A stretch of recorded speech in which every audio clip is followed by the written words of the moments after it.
Mencionamos que el presente video es la segunda parte de una serie de 4 episodios en las que hablaremos de la historia del villismo, de manera que, si no has visto la primera parte, es aconsejable su visualización para comprender con mayor detalle el presente trabajo. Gracias. Sobre el villismo se pueden comentar diferentes etapas y sucesos que poco a poco definieron su historia. Lo que es indiscutible es que su mejor momento fue cuando se constituyó como el más poderoso ejército en todo México, siendo conocido como la División del Norte, al mando de Pancho Villa y sus generales. De modo que, en esta ocasión, Gallo Sócrates te presenta la División del Norte, la historia de un gran ejército del pueblo. Las crisis que enfrentó el gobierno de Francisco I. Madero fueron devastadoras. La peor fue el levantamiento de varios generales durante febrero de 1913. La vida de Madero llegó a su fin el 22 de febrero, 2 días después de que Victoriano Huerta ocupara la presidencia. Lo que Huerta no sabía era que ni siquiera con la enorme fuerza militar su gobierno prevalecería. Vamos a los hechos acontecidos a partir de ese mes de febrero de 1913. No pasaron más que un par de días desde que Madero abandonó la presidencia para que varios de sus antiguos simpatizantes comenzaran a movilizarse. Sucedió que, el 23 de febrero, solo un día después del final del presidente Madero, nuevamente en cuchillo parado, el coronel Toribio Ortega decidió convocar a sus oficiales, a los que les presentó un acta en la que desconocían el gobierno de Victoriano Huerta, sabiendo que eso lo pondría en un enorme peligro. Sin más, marchó a Ojinaga, donde desarmó a 200 hombres del coronel federal José de la Cruz Sánchez, ocupando la zona el 24 de febrero, es decir, solo un día después de haber comenzado su lucha. Mientras esto sucedía, el coronel Manuel Chao se pronunció en Durango y también el 24 de febrero ya había ocupado Santa Bárbara. Justo en esos mismos días y también en Durango, el coronel Tomás Urbina se sublevó mientras convocaba a viejos soldados maderistas uniéndose a las tropas de Manuel Chao, atacando juntos el norte de Durango, mientras el 25 de febrero Orestes Pereira se pronunciaba contra Victoriano Huerta y combatía en Cuencamé, liderando a 300 jinetes.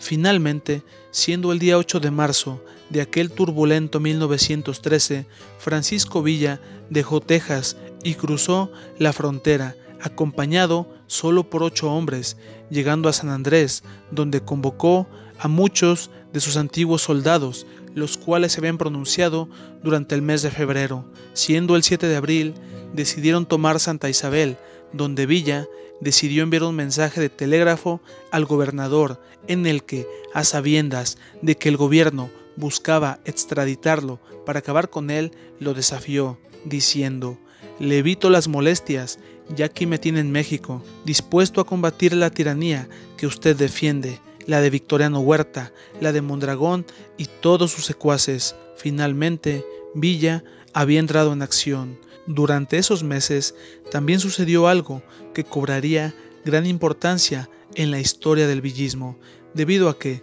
el 26 de marzo, don Venustiano, el gobernador de Coahuila, finalmente convocó a varios de sus simpatizantes para firmar el Plan de Guadalupe, donde se desconocía el gobierno de Victoriano Huerta y surgió lo que se conocería como el constitucionalismo. Sin duda, los caminos del constitucionalismo y el villismo se cruzarían varias veces para bien y otras no tanto.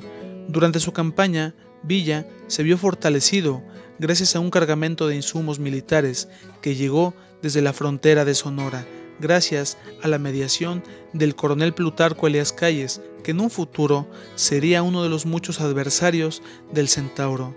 No pasó mucho para que don Venustiano enviara a varios de sus hombres a dialogar con Pancho, solicitándole que se apegara a lo establecido en el Plan de Guadalupe, lo cual aceptó, solo con dos condiciones. La primera consistía en que las operaciones militares de Chihuahua no se subordinarían a los jefes sonorenses, mientras que, en la segunda, Villa pedía que no se le impusiera ningún jefe militar.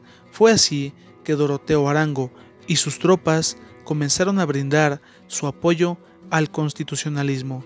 Se dice mucho sobre Villa y don Venustiano, aunque la verdad fue que Pancho siempre se comprometió con la causa, entendiendo que por lo menos durante los primeros meses de lucha, las intenciones del barón de Cuatro Ciénegas eran buenas. De hecho, siempre que hablaba de él, lo llamaba mi jefe. No frenó su avance y sus hombres se sorprendieron de la peculiar disciplina impuesta por Pancho, debido a que les prohibió cometer saqueos, sabiendo que tales acciones ocasionarían que el pueblo dejara de confiar en ellos. Mientras tanto, los ya en ese entonces generales Calixto Contreras y Orestes Pereira se encontraban en serios apuros en su intento de tomar las ciudades laguneras, de modo que solicitaron a Tomás Urbina que unieran fuerzas. Lamentablemente, no lograban su objetivo, de modo que Urbina consideró que el principal problema era que no existía un mando unificado. Finalmente, se decidió que ese mando estaría en manos del antiguo bandolero, lo que generó un cambio drástico en las operaciones, dando lugar al desalojo de las tropas federales de la plaza. Los tres generales no perdieron tiempo y decidieron avanzar sobre Gómez Palacio. La toma de Durango fue una de las grandes hazañas de los antiguos maderistas. Sin embargo, sus filas todavía necesitaban fortalecerse de manera más que considerable. No muy lejos de ahí, donde don Venustiano supervisaba las operaciones, apenas llegó a Chihuahua, decidió nombrar a Manuel Chao como jefe de operaciones del estado, lo anterior debido a que era uno de los hombres con mayor formación académica de entre los norteños.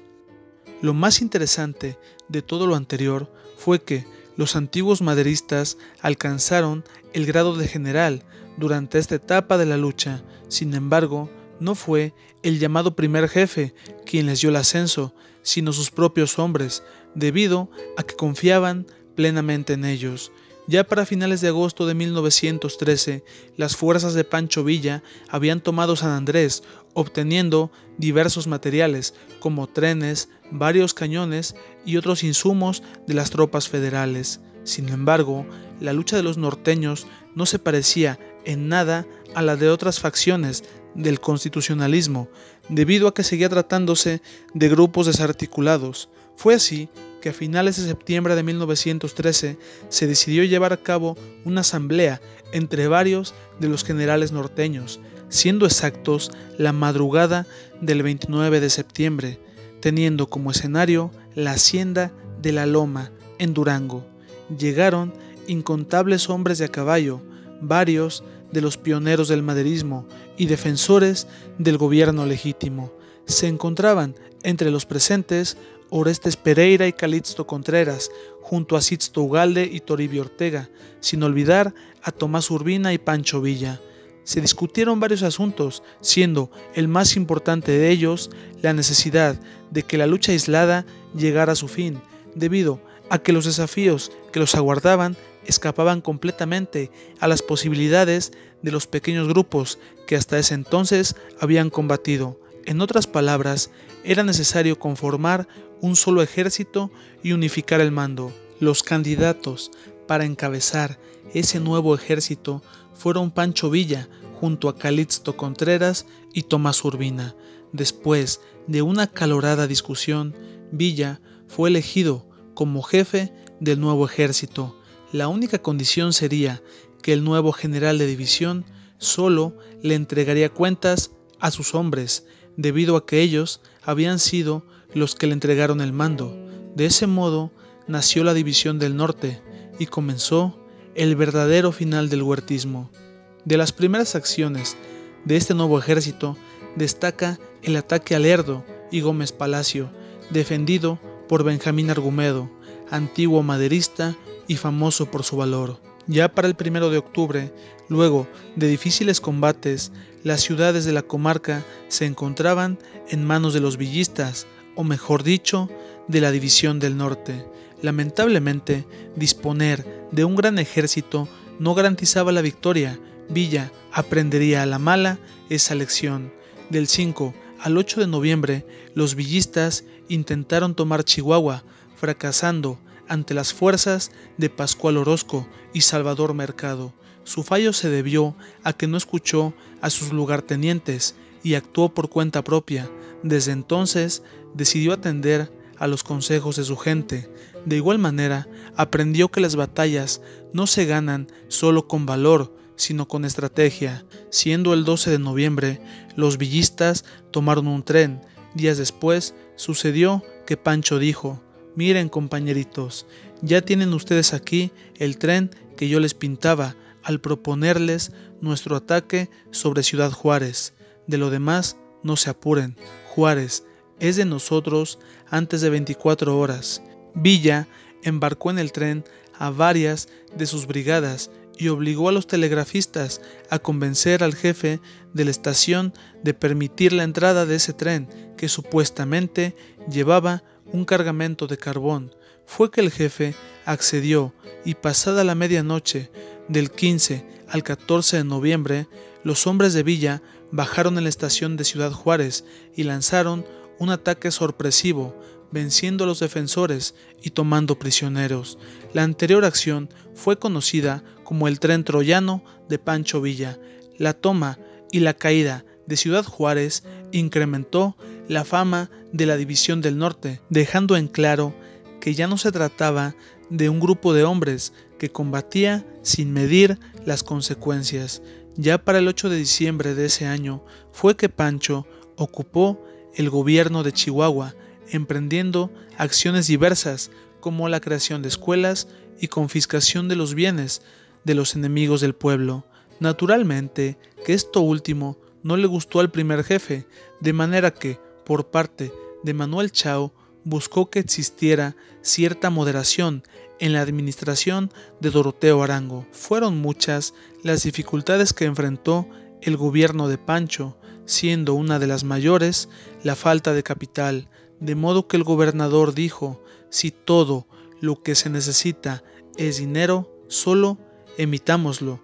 Fue que comenzaron a circular los billetes villistas, llamados Dos Caritas, debido a que llevaban impresa la imagen de Francisco I. Madero y Abraham González, los dos grandes mártires del villismo.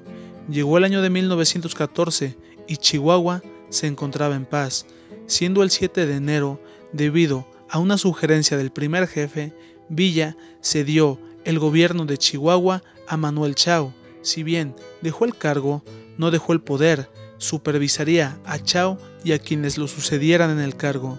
Durante esos meses se incorporó a la División del Norte un nuevo elemento, de modo que es necesario conocer parte de esta historia. Felipe Ángeles había sido un militar fiel al gobierno maderista. Fue tanta su lealtad que terminó prisionero junto a Francisco I. Madero durante sus últimos días. Logró salvarse y permaneció en un exilio disimulado. Durante el mes de octubre de 1913 volvió a México y se puso a las órdenes del primer jefe, siendo nombrado secretario de las gestiones militares de su gabinete. Lamentablemente, muchos de los constitucionalistas no estuvieron de acuerdo, destacando a Álvaro Obregón, debido a que Ángeles había sido un soldado porfirista en el pasado.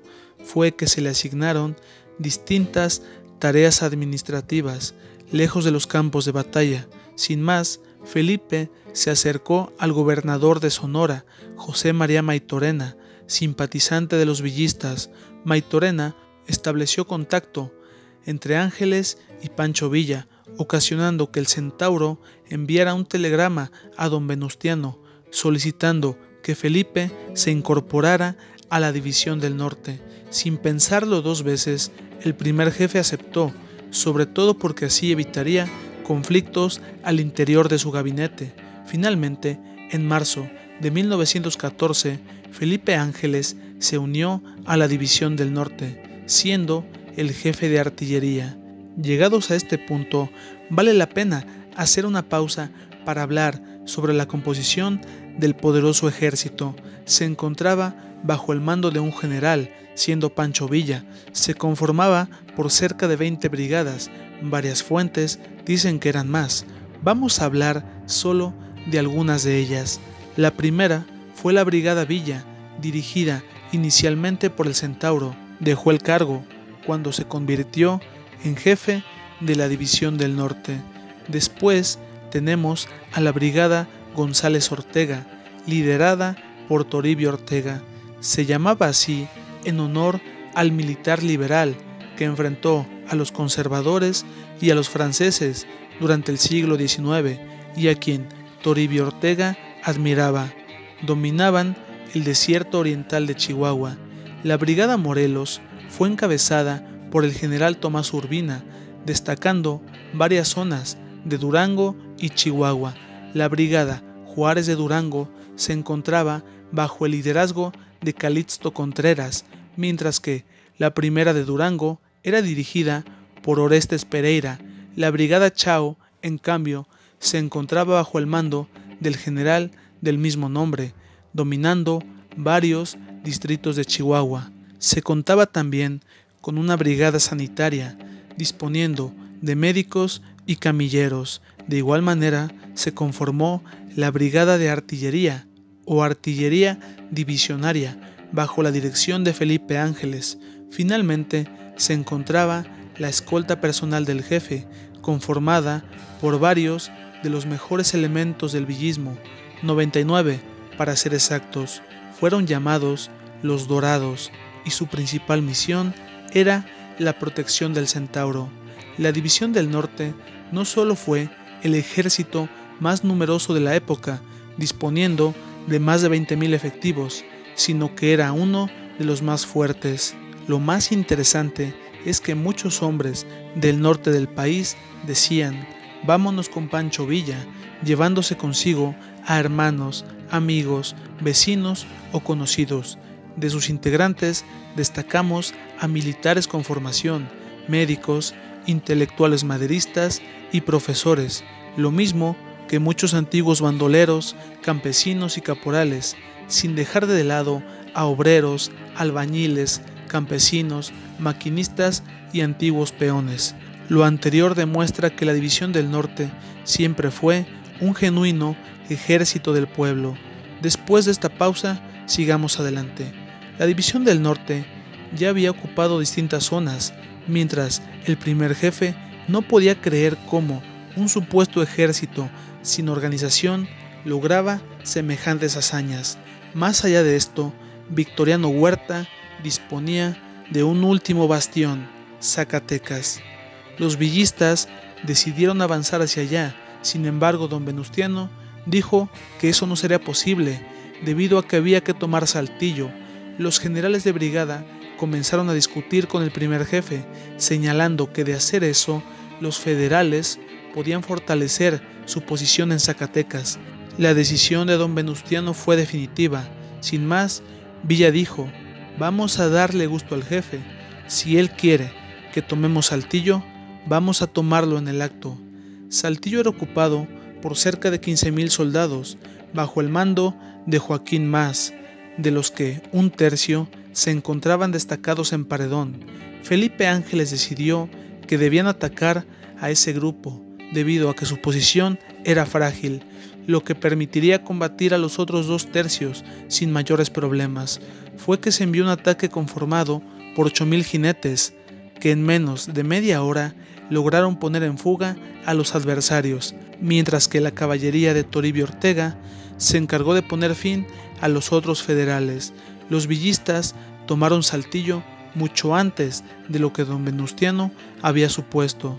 Siendo el 9 de junio de 1914, Villa se preparó para avanzar hacia el centro del país, llevando consigo a las brigadas Villa, Morelos, la Brigada Chao, Benito Juárez, Leales de Camargo, González Ortega, Juárez de Durango, Madero y la Brigada Cuauhtémoc, más la Brigada Sanitaria de Artillería y bastantes elementos de infantería junto a la escolta de Dorados. Mientras tanto, sucedía que el general Pánfilo Natera, bajo las órdenes de don Venustiano, comenzó su avance sobre Zacatecas.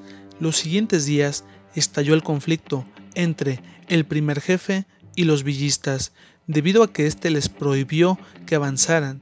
Villa dio argumentos sobre la importancia del avance sobre Zacatecas, ocasionando que el primer jefe lo despojara del cargo, indicando a los generales de brigada que nombraran a un nuevo jefe para la división del norte. Villa aceptó que don Venustiano lo destituyera del mando sin presentar ninguna queja. Sin embargo, los demás generales dijeron que ellos también abandonarían la lucha si eso sucedía. Sin más, el primer jefe decidió olvidar sus palabras y devolvió el mando a Villa, sabiendo que no podía darse el lujo de perder a un ejército tan fuerte como la División del Norte. De esa manera, llegó el 15 de junio y los trenes villistas comenzaron a salir desde el norte del país con destino a Zacatecas, llegando a la estación de Calera. Los generales Felipe Ángeles y Tomás Urbina se encargarían de explorar la zona y proponer el plan de ataque, brindándole apoyo a Pánfilo Natera. Siendo el día 21, se emplazó la artillería y para el 22 llegaron los trenes con las últimas brigadas. Durante esa tarde también llegó Villa junto a sus dorados y se encontró con Ángeles y Urbina en el cuartel que habían establecido. La estrategia fue diseñada por los dos generales, consistía en aprovechar el número para atacar de manera simultánea las posiciones donde los federales se encontraban atrincherados. Zacatecas era defendida por unos 12,000 hombres dirigidos por el general Luis Medina. Llegó la mañana del 23 de junio de 1914. Las fuerzas villistas ya se encontraban listas para comenzar el ataque. Siendo las 10 de la mañana, comenzó la que sería conocida como la Batalla de Zacatecas. Varias bajas tuvieron lugar en las filas de la División del Norte. Llegaron las 4 de la tarde, cuando lograron ocupar las alturas fortificadas, mientras las fuerzas de Toribio Ortega apoyaban a Natera en su entrada a la ciudad por el sur. Los federales se dieron cuenta de que la lucha no tenía sentido, siendo el general Luis Medina, encargado de la plaza, uno de los primeros en escapar, dejando a sus hombres sin ninguna dirección de mando.